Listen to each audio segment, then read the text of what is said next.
अगर इलेक्शन से पहले ये सूरत हाल है या आपसे मिस कमिटमेंट हुई है नून लीग की तरफ से, सो इलेक्शन के बाद क्या सूरत हाल देखते हैं? क्योंकि बहुत सारे लोगों को तो ख्याल यही है कि अगर पीएमएल की गवर्नमेंट बनती है तो वो शायद इतनी मेजॉरिटी ना ले सके, उनको भी इत्तेहादियों की ज़रूरत तो पड़ेगी।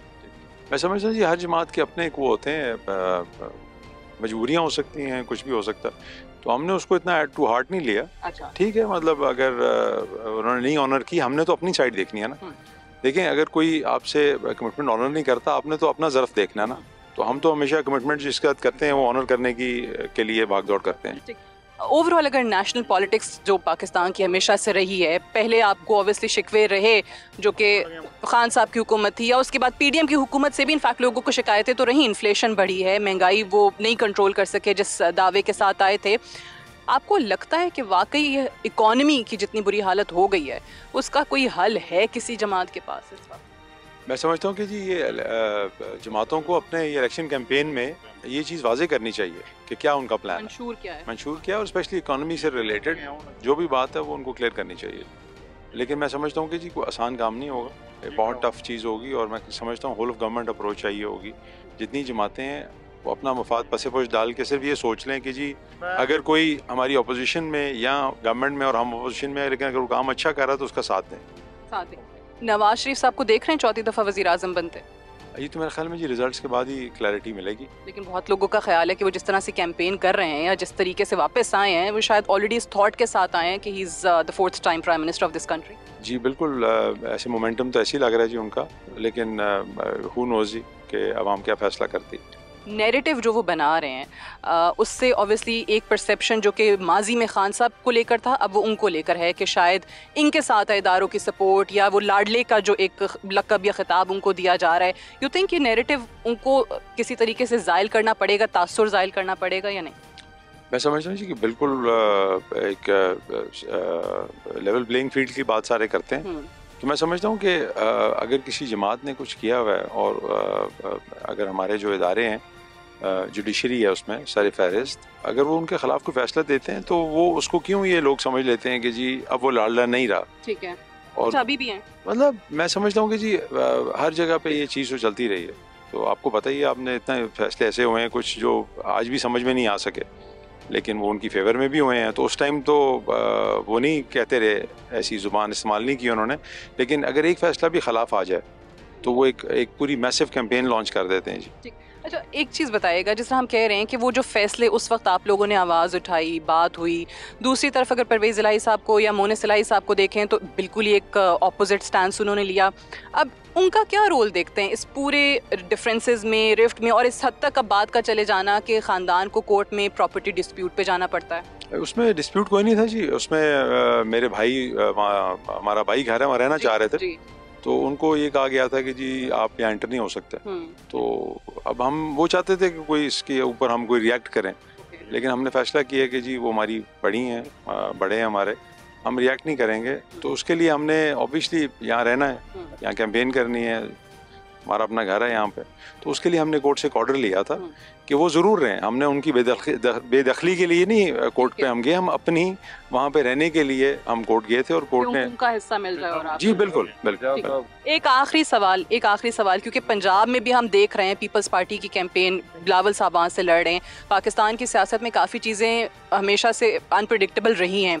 जैसे जरदारी साहब कहते हैं कि नवाज शरीफ ना समझे कि अकेले हुकूमत बना लेंगे। अगर मैं आपसे पूछूं, आपकी जमात की नेचुरल इंक्लिनेशन जो है या नेचुरल अलायंस पीपल्स पार्टी के साथ बनता है इस वक्त, क्योंकि रहे भी हैं परवेज़ इलाही साहब नायब वज़ीर आज़म के ओहदे पे, और दूसरी तरफ PMLN है, तो आपका जवाब क्या होगा? मैं समझता हूँ कि जी हमारा दोनों से ही बहुत अच्छा ताल्लुक है, और 20 साल बाद एक दोबारा ताल्लुक बना था PMLN के साथ, और मैं उनकी कैबिनेट में भी रह चुका हूँ, और हमने पीपल्स पार्टी के साथ भी काम करके देखा है।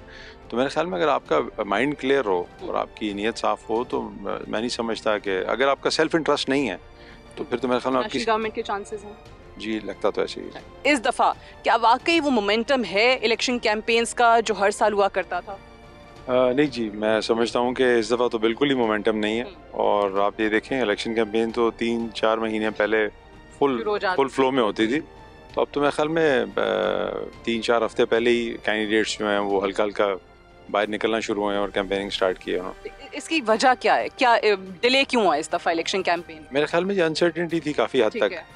लोग एंड तक यही सवाल पूछते रहे कि पता नहीं होने इलेक्शन या नहीं होने।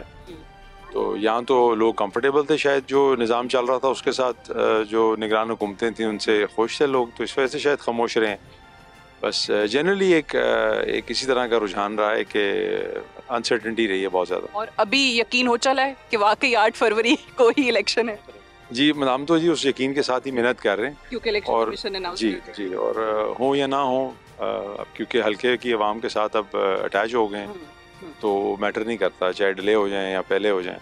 पाकिस्तान मुस्लिम लीग की हल्के में क्या पोजीशन कैसी देख रहे हैं? बहुत अच्छी है जी, गुजरात की हद तक तो माशाल्लाह ये है कि असल में ये हमारी तीसरी जनरेशन है। मेरे दादा ज़हूरुल्लाह साहब, मेरे वालिद भी, तो उसी निस्बत से जो है वो लोग मेरे साथ भी दिन ब दिन जो है वो काफ़िला बढ़ता जा रहा है हमारा, उसी उम्मीद के साथ कि जी मैं भी उसी तरह का उनके साथ बर्ताव करूंगा जितना मेरे वालिद साहब करते रहे। बिल्कुल सही है। अभी अगर ये देखें 64 को देखें, ये जो प्रोविंशियल सीट्स हैं 32 है 31 है, ये आपकी आबाई सीटें रही हैं। पिछले 2 इलेक्शंस में भी जीतते रहे, 18 में भी जीते परवेज़ इलाही साहब, 13 में भी इसी नशिस्त से। सो इस दफ़ा उससे बेहतर पोजीशन हुई है या कुछ फ़र्क पड़ा है जो एक रिफ्ट ख़ानदान में नज़र आया? नहीं, डेफिनेटली जी उसमें टाइम लगेगा। मैं समझता हूँ कि इस इलेक्शनों में ऑब्वियसली उन्होंने भी यहाँ पे अपने ताल्लुकात बनाए लोगों के साथ, उनका भी डीलिंग रही है बहुत अरसा। तो ये मुश्किल ज़्यादा है आपके लिए? मैं समझता हूँ जी क्योंकि पहली दफ़ा, लेकिन जो जो जो जो जो मिल रहा है ना जी लोगों से रिस्पांस, वो बहुत ही अच्छा है और अनएक्सपेक्टेडली बहुत ही ज़्यादा अच्छा जी। तो आपको कम मेहनत नज़र आ रही है अपने लिए या डबल मेहनत नज़र आ रही है? सवाल ये, क्योंकि देखें वो कहते हैं ना सियासत की वजह से जो कभी ख़ानदान में इख्तलाफात या रेफ्ट या दरार नहीं देखी थी, वो फर्स्ट टाइम लोगों को सामने नज़र आई है। मैं समझता हूँ जी कि मैं क्योंकि पहली दफ़ा यहाँ से इलेक्शन लड़ रहा हूँ तो मैं इसी माइंडसेट के साथ ही काम कर रहा हूँ कि मैंने डबल मेहनत ही करनी है।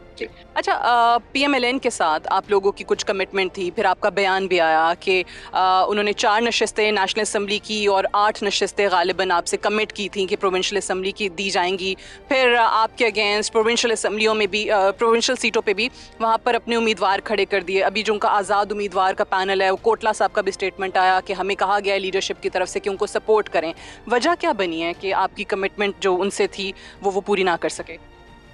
मेरा ख्याल है जी कि एक बहावलपुर में सीटें थी कुछ, जो हमने कोई भी ना जी ऐसी डिमांड नहीं की सीट जहाँ पे 2018 में PMLN का कैंडिडेट जीता हो। ठीक है। तो we were very fair in dealing with them. 62 जैसे हमारे जी वो हमारे से जी हाँ, वो इन रिटर्न हमारे से जो डिमांड कर रहे थे वो कुछ इस तरह की सीट्स थी जहाँ पे पाकिस्तान मुस्लिम लीग यानी हमारी जमात के कैंडिडेट जीते हुए थे। अच्छा। 2018 में। तो बस ये एक बोन ऑफ कंटेंशन बना। ठीक है। और जिंदाबाद।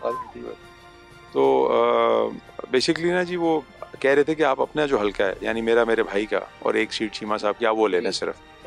तो अगर हम ये कर लेते तो हमारे जो बाकी कैंडिडेट्स हैं उनकी बहुत दिलआज़ारी होनी थी कि इन्होंने अपनी जो एडजस्टमेंट कर ली और लेकिन हमें जो है वो उसी तरह ही छोड़ दिया। तो इसलिए हमने फैसला किया कि जिस तरह का बर्ताव ये ओवरऑल करेंगे कि ये 2 सीटें भी ना लें। जी बिल्कुल। इसीलिए हमने इन एडवांस बता दिया उनको कि कल को ये भी उनको ना हो कि जी अब ड्रामा कर रहे हैं या टाइम गुजर चुका हुआ है। तो हमने टिकट जमा होने से 2 दिन पहले ही ये बात बड़ी क्लियरली इन्फॉर्म कर दी।